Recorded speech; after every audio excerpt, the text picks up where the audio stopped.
Hi. Okay, we can start? Okay. Thank you everyone for coming and welcome to today's panel discussion on single-use plastic in the United Arab Emirates. My name is Meet Al Mansouri. I'm from the Environment Agency Abu Dhabi and I'm pleased to be your moderator for today. While single-use plastic is economically cheap and convenient, the cost of plastic imposes on the environment is immense, and the issue of single-use plastic cannot be tackled with one discipline. During this session, we will present Abu Dhabi's implementation journey of the single-use plastic policy, along with international case studies. We will start with Abdullah Ramethi. He's the Director of Policy, Regulation and Climate Change at the Environment Agency Abu Dhabi. He does not only develop the environment policy and regulation at the Emirate of Abu Dhabi, but also leads promotion of Abu Dhabi's stewardship in environmental protection regionally and internationally. Abdullah will tell us more about the Abu Dhabi's journey in implementing this policy. But before we start the discussion, let us watch this video. Oh, sorry, it's on the screen.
Okay, so Abdullah, could you tell us a little bit more about the single-use plastic policy in Abu Dhabi? Sure. Good morning, everyone. Thank you to be here. Happy to be with you all. Actually, the single-use plastic policy was released on 2020. So once we've released this policy, the focus was to ensure the responsible consumption and protection of plastic within the Emirate. Having said that, the policy was actually had several work streams, starting from banning the single-use plastic bags, as well charging a fee on multiple use bags. And the third also point here I would like to mention is that we focus on Abu Dhabi government. So one is declaring government of Abu Dhabi to be free of single-use plastic products in all its premises, as well as the supply chain. Last but not least, the fourth work stream is that we focus on we establish an incentive-based bottle return scheme which should reduce 50% of the plastic bottles that's used within the Emirate. I think the video, which was, you showed some result on the video. We were surprised with the reduction once we applied the banning of plastic bags.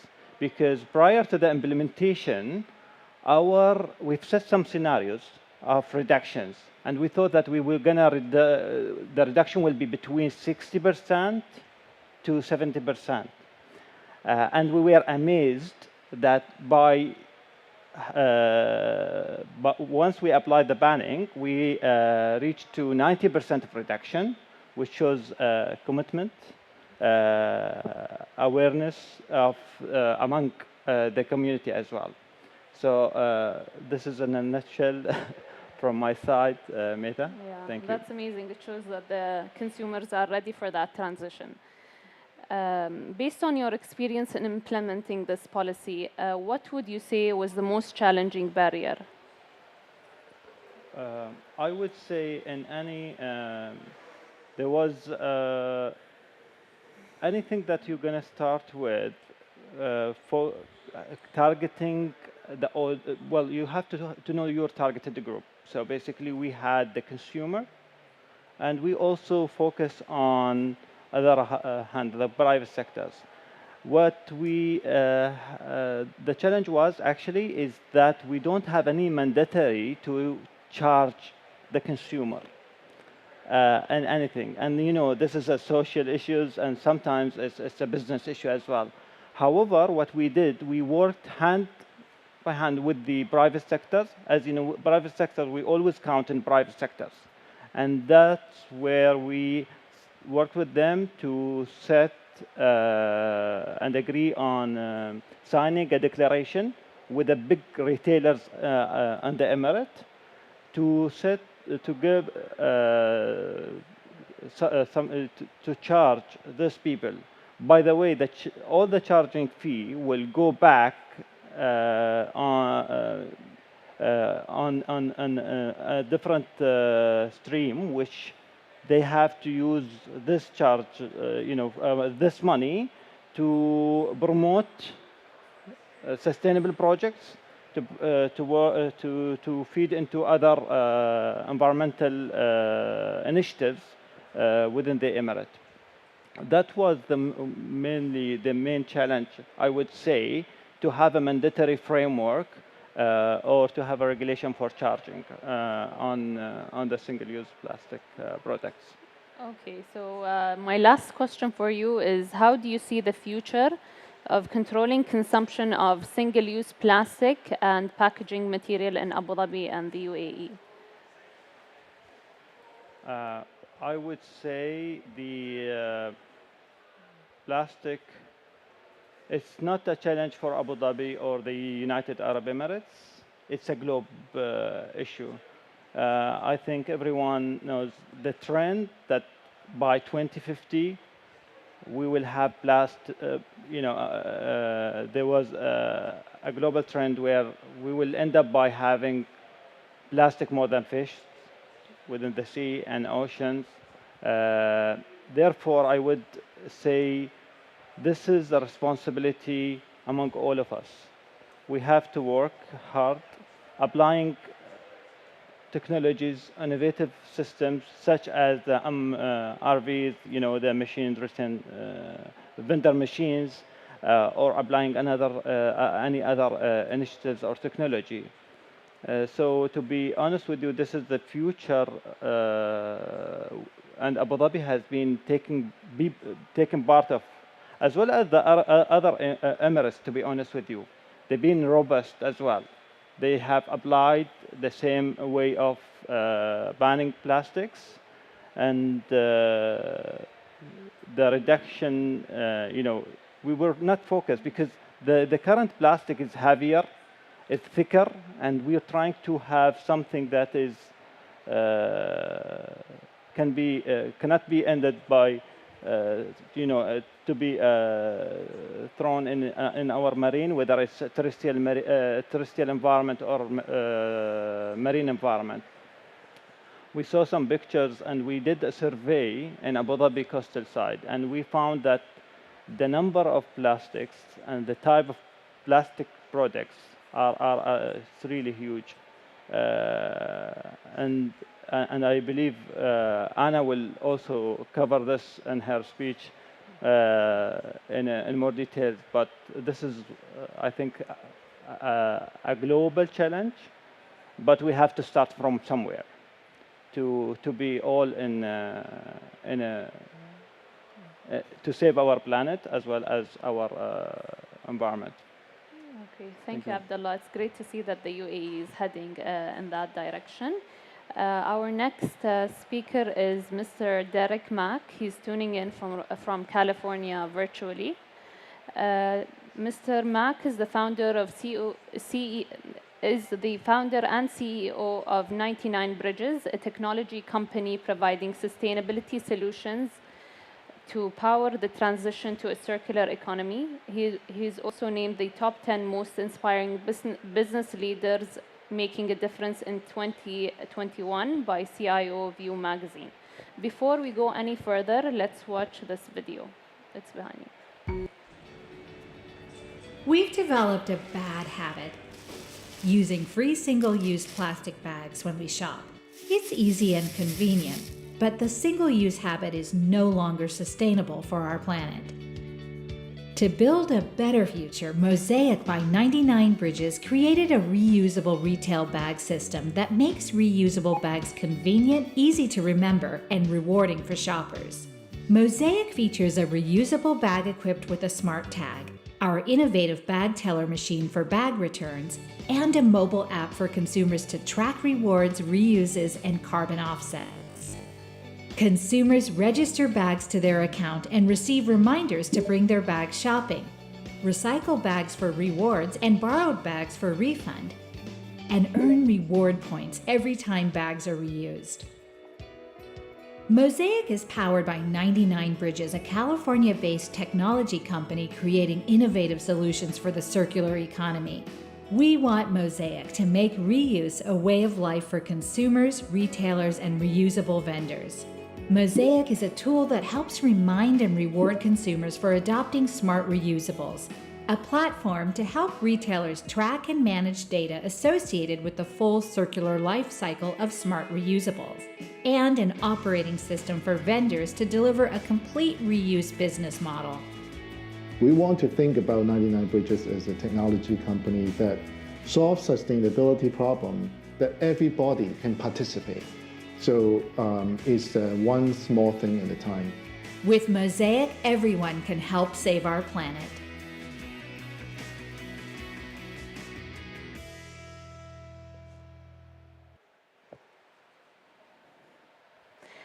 It's great to see innovation and technology helping us address specific obstacles to change consumer habits and steer them away from single-use plastics, and especially shopping bags. Mr. Mack, could you tell us about where you applied this technology in North America, and if there are any insights or lessons learned you can share with us? Yes, thank you. First of all, I want to thank you for having me, and good morning, everyone.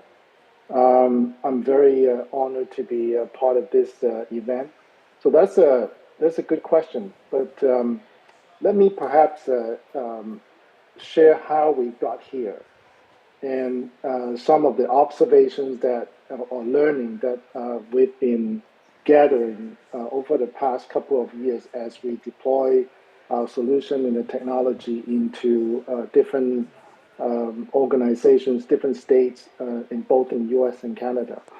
So in 2020, Walmart, Target, CVS Health, these are arguably three largest retail brands in the US. They joined force and founded the consortium. They call consortium to reinvent the retail bag. Why did they do that? Because none of them think they can solve this problem alone.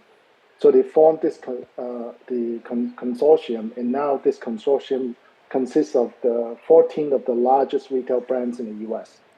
So they launched a global challenge to look for a solution to replace single-use plastic bag.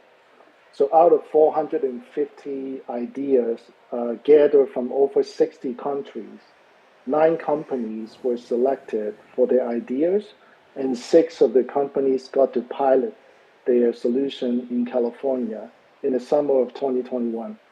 99 Bridges was amongst the 6 companies. Our solution is, as you have seen in the video, we call Mosaic.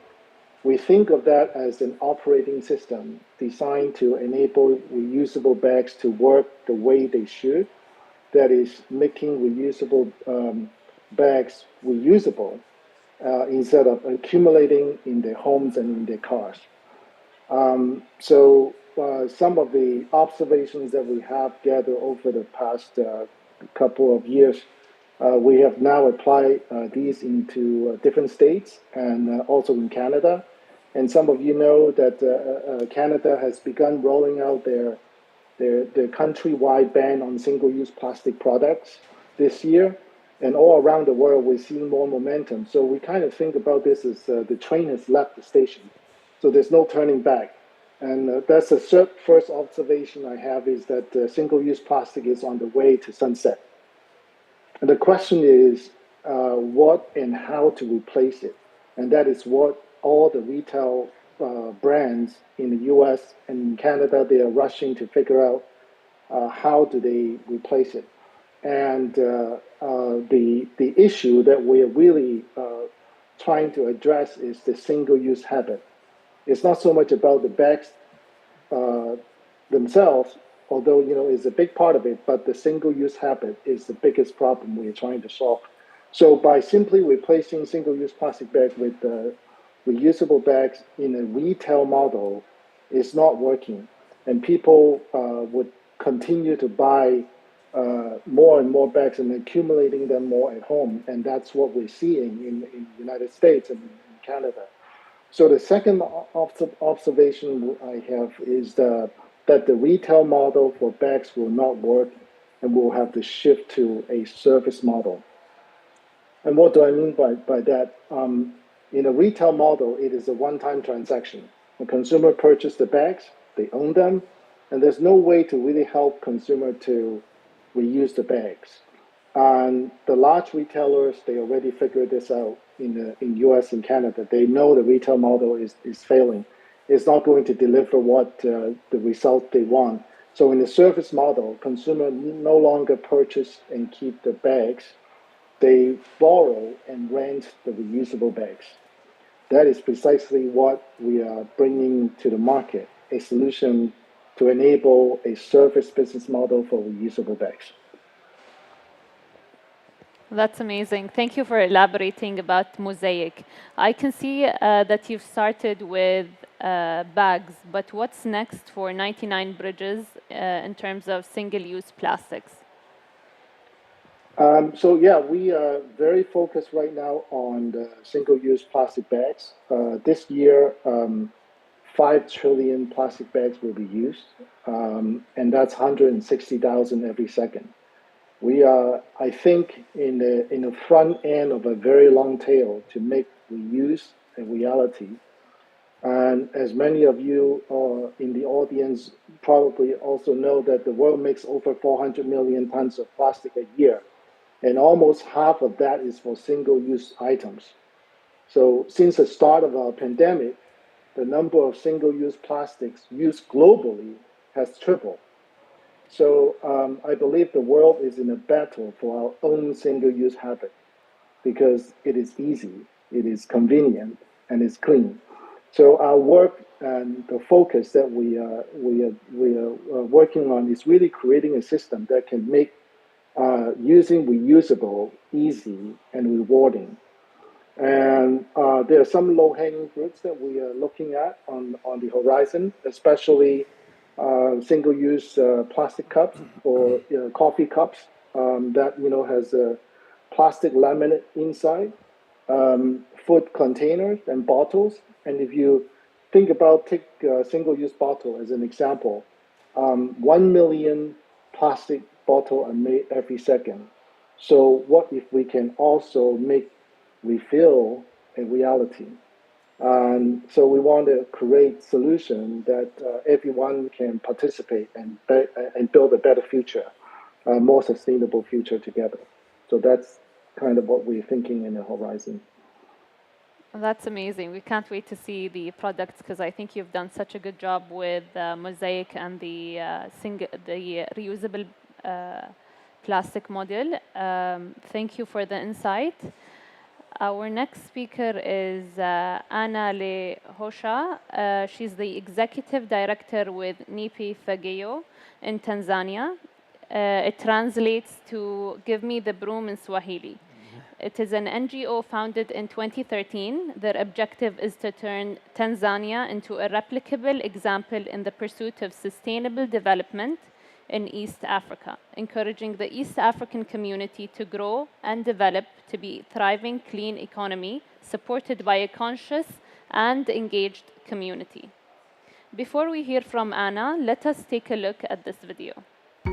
Kuelekea katika maadhimisho ya siku ya usafi ambayo ni tarehe 17 mwezi wa 9, kwa pamoja kuhusiana na taasisi za JEF na Nipe Fagio na taasisi zingine, tutaweza kufanya usafi katika bichi ya Longoni na ukanda wote wa bahari mpaka sehemu ya Mji Mwema. Kigamboni Sailing Center tumejipanga kwa kuja kusafisha. Kwa hiyo na washauri na wengine nao waje tujumuike pamoja kuja kusafisha bichi zetu za Kigamboni. Katika kuelekea siku ya usafi duniani, kama Sanamare tutaungana na mashirika mengine ambayo yatakuwa Tanzania kuhamasisha usafi wa mazingira. Watanzania wanatakiwa wajifunze kutunza mazingira kwa sababu siku baada ya siku unaona bahari inaharibika, uchafu unakuwa mwingi. Kwa hiyo kila mtu anatakiwa achukue nafasi hii kwa kutotupa takataka ovyo. Tunza mazingira, usikate mti na usiharibu mazingira. Siku ya usafi duniani, let's do it Tanzania. Okay, so it's clear from the video that there are linkages between single-use plastic and climate change. Based on your experience and knowledge about what's happening around the world, what are the key success factors in tackling the single-use plastics? What are the success stories and what are the challenges? Good morning, everyone. Thank you for having me here. So in Tanzania, we have been doing surveys because I think one of the main steps to be able to address the plastic pollution crisis is that we need to basically know what is there. So we have been surveying the community, surveying the beaches.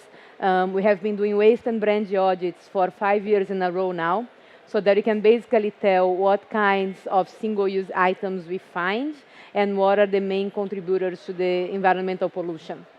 From our experience in Tanzania, about 76% of all the waste that we find in the environment is plastic. And from those 76%, about 42% are branded, meaning that you can still see the company that produced it and where it came from. And so when you think about the challenges and the size of the problem, we're talking, you can see from the video, and you can see if you do more research and if you go around, you'll see even more, that we have a very big problem, which is the indiscriminate use of single-use plastics. And that's a problem that is actually driven by the industry and not the consumer. We have a whole production model that is reliant on single-use plastics to exist. And that's one of the problems that we have.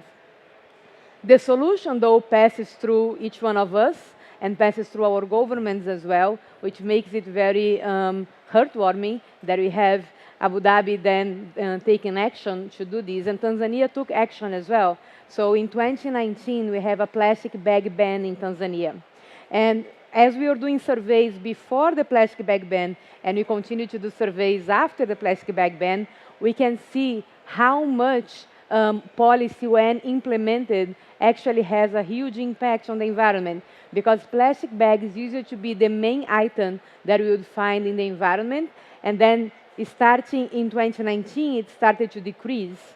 And in 2020, we almost couldn't find plastic bags again in our surveys. They did come back a little bit in 2021 for a lack of oversight in general, but not to the same amounts that they were there before. So what basically that shows is that we do have a great opportunity when we have good policy being implemented to address this problem. We took a step further in Tanzania and in East Africa because you probably don't know that, most people don't, but Africa, we are 52 countries, and out of these 52 countries, 34 countries have some sort of policy on plastic, which is the highest rate in the world, basically. And it's quite interesting because we have different levels of implementation success. But in East Africa specifically, we have the most successful plastic ban in the world, which is the Rwanda case. They have been doing that before everyone else, and they have banned a lot of single-use plastic, not just bags. We also have the highest fee in the world for people found with bags that are not allowed or producing bags that are not allowed, which is the Kenya case. And then we also have Tanzania with a successful plastic bag ban implemented. So out of the East African countries, we have 3 with quite a significant success in the area. And what we are trying to advocate for, working for, we have a single-use plastic-free East African community campaign that we are trying to harmonize all the legislations across East Africa. So that is Kenya, Uganda, Tanzania, Rwanda, Burundi, DRC just joined recently, and also South Sudan. So basically, we are trying to harmonize all the legislations in these countries to make it easier for the governments to oversee. So if there is transit of plastic from one country to another, it's easier to catch that at the board. And we are hoping to make East Africa the first single-use plastic-free zone in the world. That's amazing and ambitious. It's so interesting to see the cross-border implementation. Yes. But how do you suggest the government and private sectors should do to address this challenge?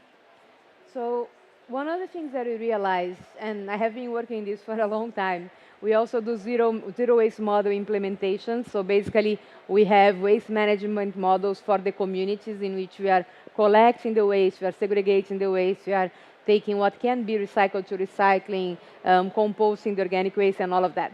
And we are able, in our single waste plots, our single waste neighborhoods, we are basically able to address about 75 to 80% of all the waste that we find.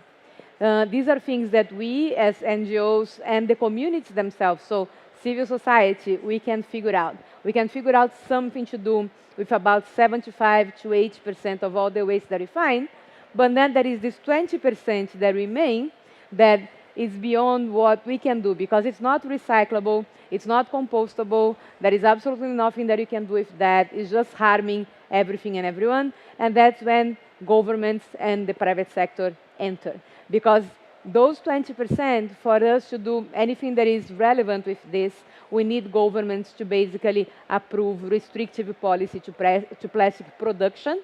It's not even to consumption, it's to production. So we need governments to go there and tell companies that they are not allowed to produce certain types of packaging, certain types of plastic, because those cannot be handled, and so they need to figure out a different way to deliver their products to people.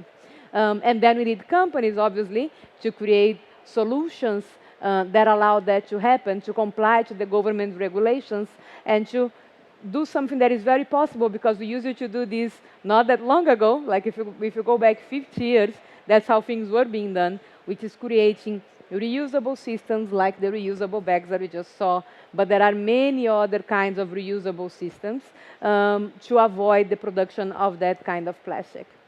Okay, it's a huge operation, I see. Thank you. I think we do have a few minutes to take questions from the floor, if anyone wants to ask.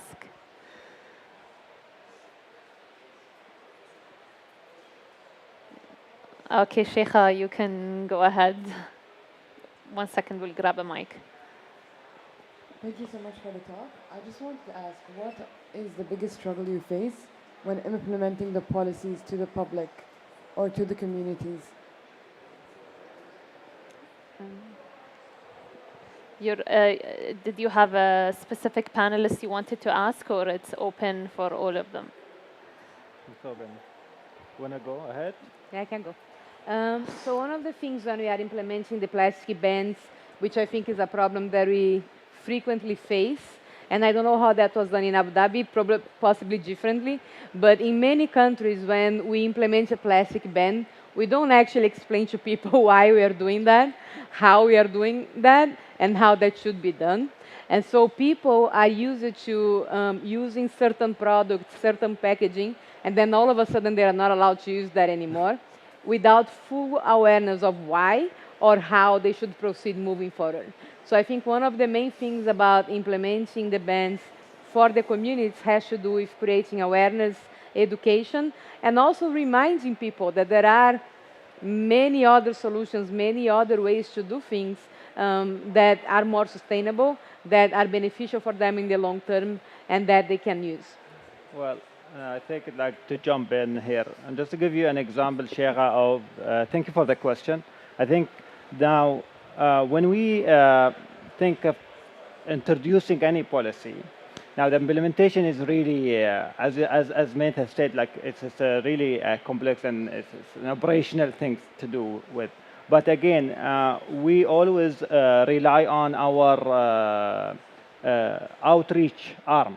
So we have introduced a campaign called Mission to Zero, where we promote all of the instruments within the policies or the actions that need to be taken to the public. So schools are one of the targets of the group. We focus on the public, schools, government entities, private sectors, academia, etc. So I think always communication, outreach is very important that come prior of the implementation and afterward. So this is something that we do care, and that's why when we did setting our scenarios, we were expecting maybe 71. We've reached 71 of reduction of single-use plastic bags. However, when we saw the result, it was above 90%, and that's based actually on the outreach, awareness, raising awareness among everyone. And this is something that is really we count on. Thank you. Did you want to add anything, Mr. Mack, on the question that's been asked? Yeah, so I'm really not on the policy making side. I'm supporting the policy and creating solutions to support that, but definitely resonating with what the both of the panelists have talked about, and especially when I deploy the solution, what I'm seeing in the field in the cities, it really is about education and awareness, right? A lot of people, especially when they're going to shopping, grocery shopping, people are usually in a rush to buy their stuff and then they go home. So there's not really enough time for them to learn about it when they're already in the store. So there has to be a lot of different ways that they need to reach out to educate the public why this is important and what they do matters and help the environment in the future. So I think those are the two most important parts: is educating the public and having them take part in the motion to move forward. Okay, thank you. I had a question myself in terms of cooperation enhancement. What is needed locally and internationally to better address this issue? We can start with Anna on this.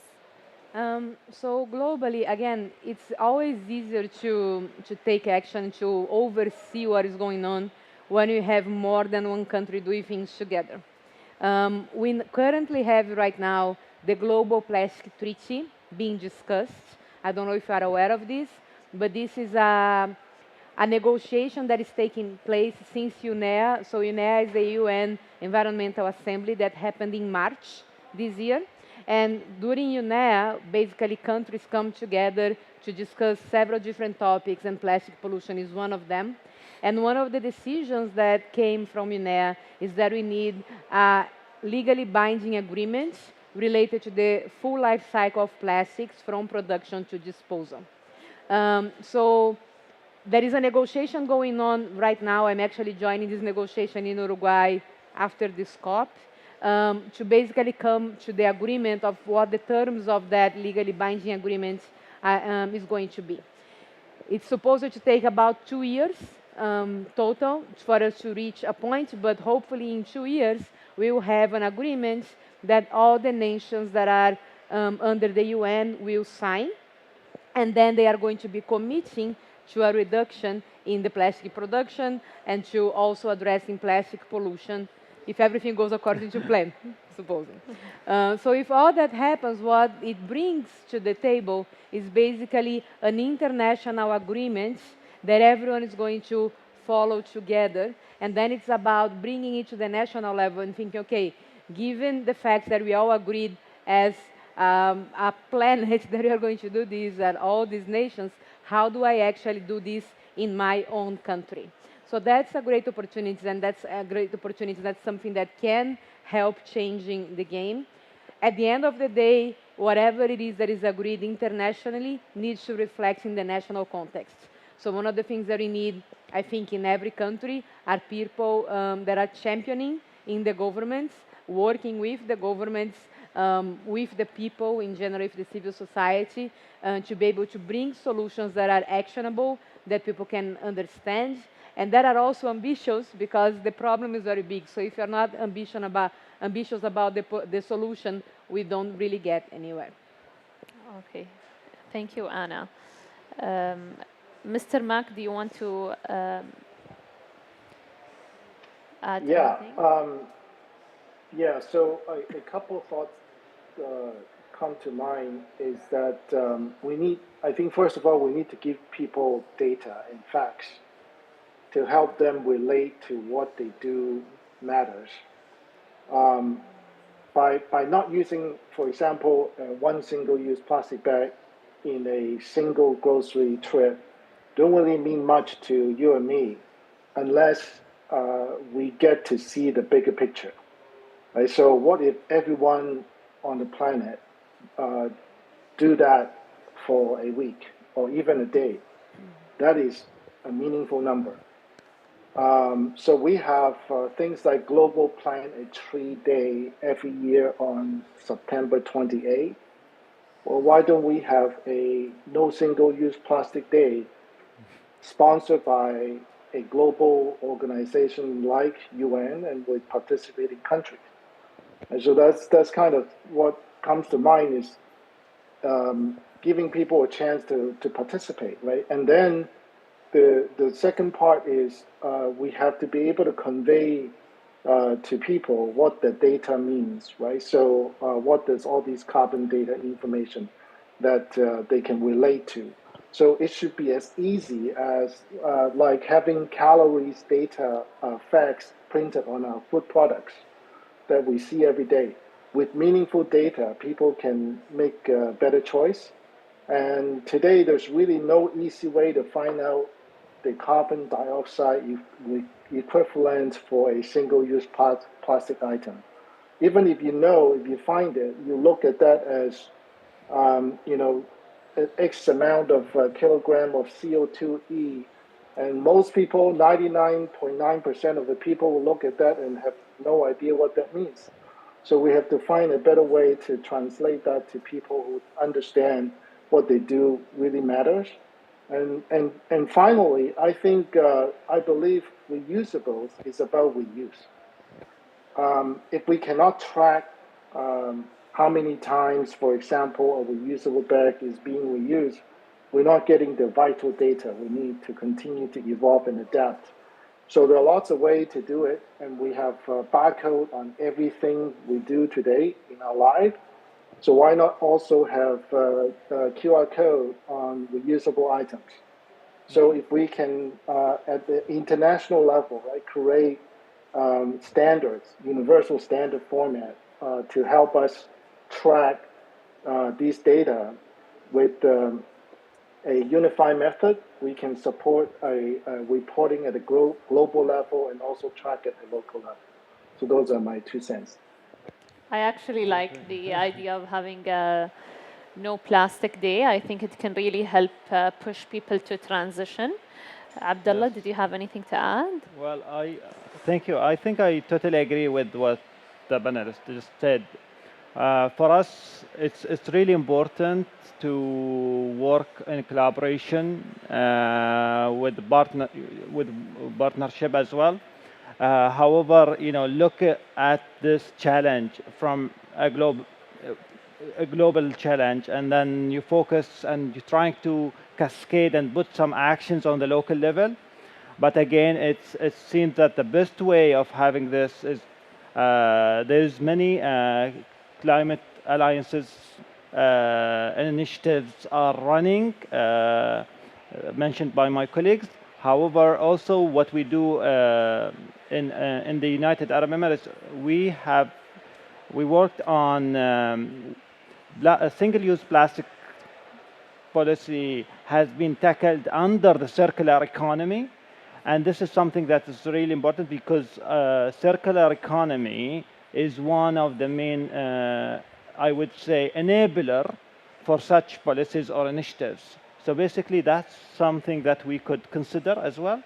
I would refer to Anna's point when local, the African countries, when they work together, I would say that we have created a similar approach back home, and this is something that we will carry on. So collaboration, communication, exchanging technology, as mentioned by this is really important because that's where, you know, the efforts of everyone will be reflected in one platform, and we can achieve of saving our planet.